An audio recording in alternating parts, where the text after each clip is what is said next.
We join the game with the rook on e7. The position is roundabout even and Deac pushes his pawn to g5. He's a pawn up right now and Karthik has to tread carefully. He has an active rook on the 7th. He brings his knight back to e2. And now rook b8 defending the pawn. The knight jumps in. Karthik has 6 minutes on the clock. Deac has 30 seconds. King f8 attacking the rook here. And the rook comes in to support its partner there. Although Deac has very little time on the clock, he's excellent under time pressure and he's one of the finest players out there with low time. Knight jumps into f5 and now bg6 attacking the knight on f5 there. Karthik plays pawn to g4, takes, pawn takes. Now this pawn is very strong on f5 but can also be attacked. Knight f5, knight d6 attacking knight f5 and rook h7 threatening a check to win the rook. King g8 and now a beautiful move by Karthik, because king takes, you lose this, and if you take the rook, I take with my pawn defending my rook. King takes, he takes on f6 and now rook d8. Karthik's f pawn is quite dangerous here. He pushes h5 and now you can get your king up in the game. You can even push your pawn to f6 moving forward. He pushes f6, a discovered check. Now if king goes back to g8, then maybe we have bg6. So knight e4 trying to block it. And rook e7 check. We can chop the pawn on b7. And he takes it. Excellent play by Karthik. b5 and now you can actually save your pawn, because okay, you could have taken on f6 but I would take on b6 and have the a passer, and f7. Karthik saves the pawn.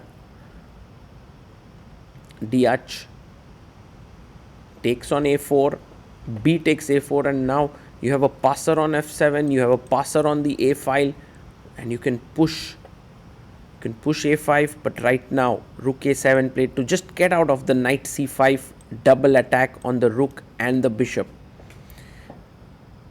This does give Deac a small opportunity here to push c5, maybe to play rook b8 or even knight d6. He goes back to attack this pawn. It's difficult to defend it. Karthik goes bishop e2 attacking the pawn on h5 and now we have g4.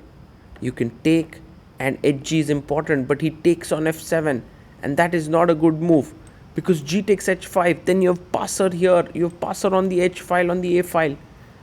Karthik, he should take it, but instead he pushes the pawn, which is also fine. He's threatening here. If king g6, you have bishop d3 check, which is winning. So he goes king g8, but now g6, or you can even push a5. I think g6 makes sense. You keep the extra pawn. The knight goes to e5 and now one of the ideas is to push a5 a6, but Karthik wants to keep the extra pawn. And look at Deac, how many moves he has made on this 10-second increment that he has. Rook goes to f8, now threatening rook f5, but it's time to put your trust on the a pawn. It's important here. a5. No, he goes rook e7. He blunders here. Rook f5 is something that Karthik has missed completely. Defends the knight, attacks the bishop, and he's going to lose g6. On the other hand, the a pawn, I think you're just in time to stop it, because knight g6 comes with even a tempo to attack the rook. Bishop e2 and he chops the pawn. Knight takes g6. Yeah, what a miss here for Karthik. He's still pushing here with his rook, but knight f4 attacks the bishop and somehow Deac is coordinating himself. Pawn to d4 played. Well, you're giving up this pawn on c6, but the rook can now swing over and kind of defend the a pawn from rushing ahead. King f7.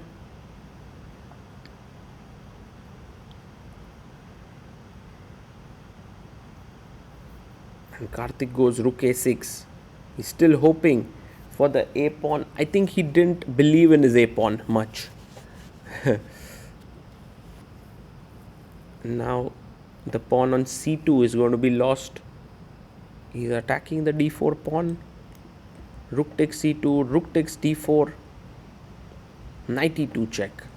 Takes, and the rook endgame is drawn. I mean, there's nothing much. You just put your rook behind the passer. Rook a2. He tries to bring his king in, and king comes up. And if you move the rook away, my king joins in.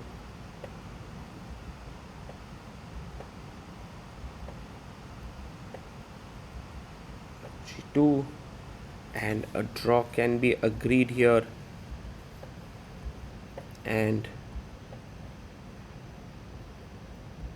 a5, a draw, and Karthik Venkatraman misses a big opportunity to press against Deac and to score that win.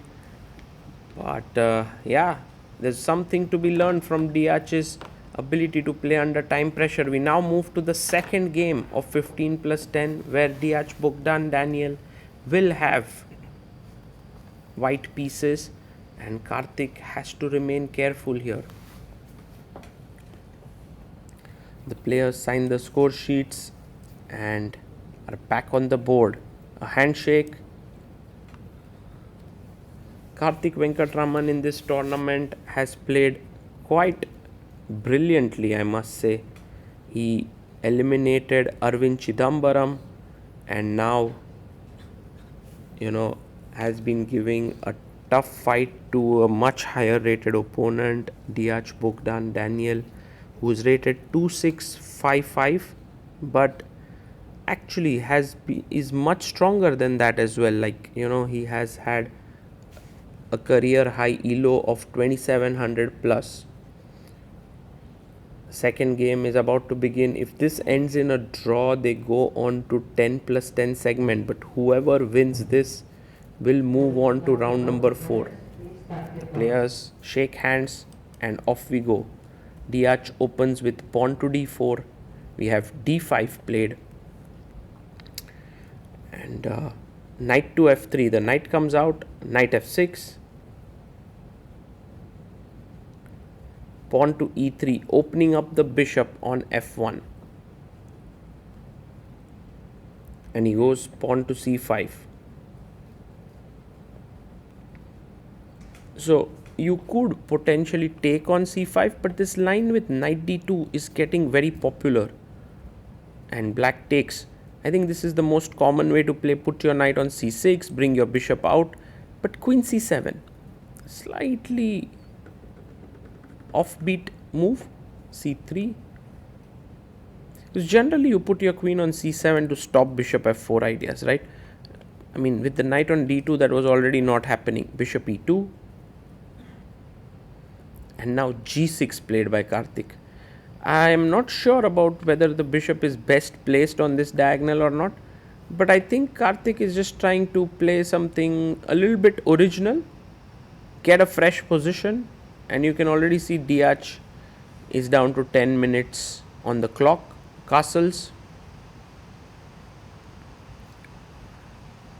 and knight to f1.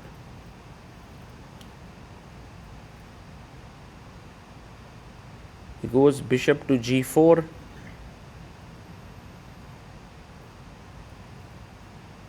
And pawn to g3, preparing bishop f4 to attack the queen. Rook comes to d8.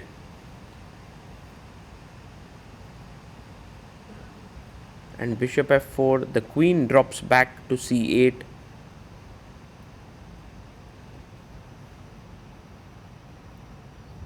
And you go knight e3. Now you can see the position is getting complicated. All the pieces are in the center. Sometimes the bishop can get locked out here. Sometimes the bishop on h3 can come under pressure. Look at this, knight g2. Idea is bishop e3, knight f4. The pieces are all maneuvering around each other. Knight jumps into the center. Have to be careful about some sacrifices. Bishop comes back. Now knight f4 is the idea. Karthik goes rook e8. Maybe preparing the move e5 eventually, because he is having all his pieces well positioned. I don't think you want to lose that bishop. So he comes back, bishop to g4. Knight goes to d3. And now h5 by Karthik. I think somewhere he wants to slightly think about the move h4 coming in. Knight d2. And now he drops his bishop back, saying that I don't want to trade anything. Rook c1 played. Can we actually go h4 here? Maybe there's g4 that's very powerful. So Karthik goes knight to d6. He drops his knight back.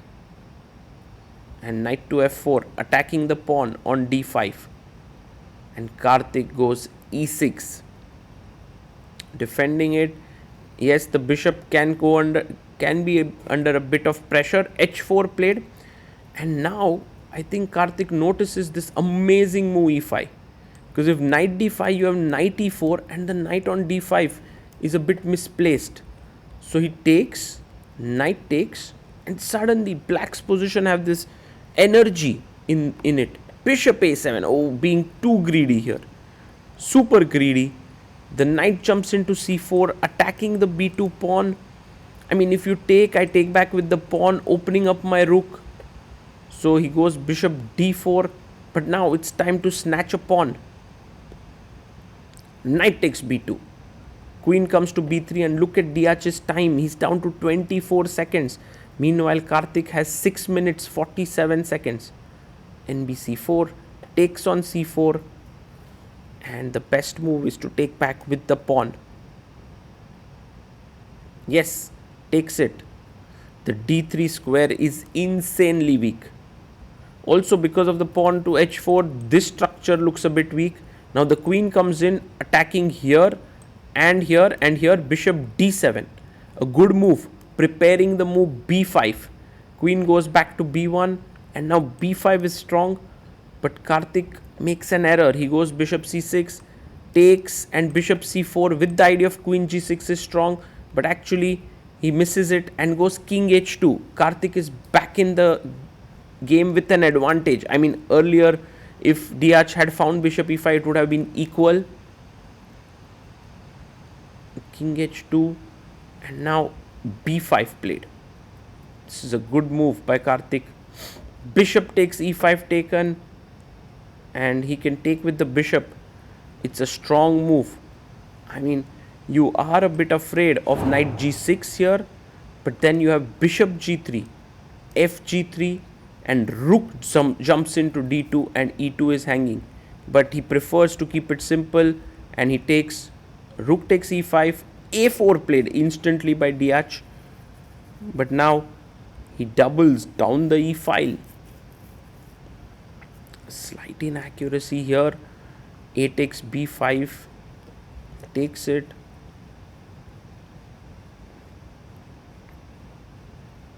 And now Deac slightly gets back into the game. Karthik has this pin on the e file, but he takes with the rook. And now queen a2 finds it, attacking the c4 pawn. You know, there's this insane variation. You go to e5 and you take here, and I take here, and then queen c2 with the idea of knight g6, knight f8, and a mate. And he comes back to e5. Can Deac find this? Rook e5. He goes, he blunders, he doesn't take on c4. It's a huge mistake. He goes here, and actually this gives black a great opportunity now. And one of the key moves here is bishop h6. And Karthik has to calculate this well with 2 minutes. Deac takes on c4. attacking f7, but bishop takes f4 is winning and he spots it. Man, Karthik is brilliant. Bishop f7, he gives up material. If you take here, queen g4, game over, threatening mate here and here. So he takes the rook, rook takes, and now you can't take on f4 because c1 is hanging. Again, gf4, queen g4. These accurate calculations just go to show how good Karthik is. He keeps his nerves, he calculates precisely. Deac comes back to d4. I mean, bishop takes c1 now. Rook takes c1. And black is a piece up. And the light squares are tremendously weak. Queen goes back to d2. Check. He comes back, king h7. And now just queen to f3. He goes rook g1. And there are many ways to win here. And you can see Karthik getting a bit excited. Plays queen f3. Queen d4. And now just rook f8. He plays it and Deac resigns the game. Karthik Venkatraman beats Bogdan Daniel-Deac and makes it to round number 4 of the FIDE World Cup 2025. What a play, what a player, beating Aravindh Chithambaram. Now Deac, and he will face Lei Kwong Liam in round number 4. And this will be a very exciting match. We caught up with Karthik at the end of his game and we bring you his interview here. Kudos to Karthik. He becomes the 5th Indian to qualify to round number 4. Grandmaster Karthik Venkatraman is here with us. He just eliminated Grandmaster Bogdan Deac from Romania. Congratulations, Karthik. Thank you so much.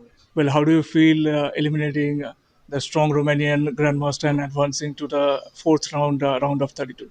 Uh, I think more than happy, I'm kind of relieved that I'm done with this round. Yeah, I'm slightly happy but more relieved currently. Well, after two solid draws in the classical game, two exciting and rapid games happened. Could you take us through the match? Yeah, the classical portion, I think he played really well. Both games, I think he outplayed me. First game, like probably, I didn't check with the engine yet, but I think he was slightly better or maybe clearly better at some point. But I don't think he had real winning chances. But the second game, I think at some point, I think he had really good advantage, and it would have been very difficult for me. But somehow I managed to hold that.